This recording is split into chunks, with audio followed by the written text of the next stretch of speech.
আজকে আমরা তোমাদের জানাবো হস্তগোল, হাত গোল, কোন সমাস, কোন কারক, কোন বিভক্তি। এখন শুরুতে আমি আসি সমাস। সমাস শিখতে 6 মাস লাগে। আমি সেই সমাস বিখ্যাত আর্জেন্টাইন জাদুকর ম্যারাডোনার হস্তগোল দিয়ে শিখিয়ে দিব। ব্যাস বাক্য, হাত দিয়ে তৈরি যে গোল বা হস্ত দিয়ে নির্মিত যে গোল তা হাত গোল। হাত গোল, হাত গোল আবিষ্কারক কে? ডিয়েগো ম্যারাডোনা, আর্জেন্টিনার খেলোয়াড়।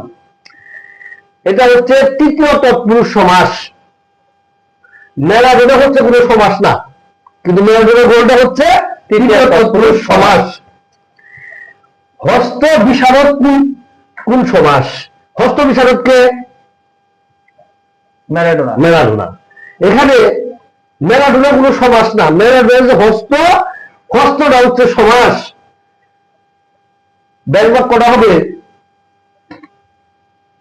হস্তে বিশারদ যিনি, তিনি হচ্ছে হস্ত বিশারদ।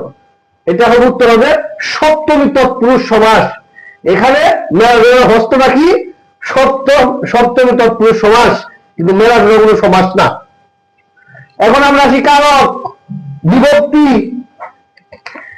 হস্ত গোল, হাত গোল, কোন কারকের কোন বিভক্তি? হস্ত গোল, হাত গোল হচ্ছে করণ কারকের শূন্য বিভক্তি। এখানে এই যে হস্তটা, হাত, যা দ্বারা কর্ম করা হয়েছে, যা দ্বারা কাজটি করা হয়েছে, এই হাতটাই হচ্ছে করণ কারক, শূন্য বিভক্তি। কিন্তু এই যে ব্যক্তি ম্যারাডোনা, সে কিন্তু কর্মকারকে চলে যাবে। ম্যারাডোনা কোনো কারক না। ম্যারাডোনা হচ্ছে মানুষ, সে তার হাত দ্বারা করছে, তার হাতটা করণ কারকের শূন্য বিভক্তি। বোঝা গেল? যেহেতু স্যার হাত দিয়ে করছে, এখানে মূল কর্মটি স্যার হাত।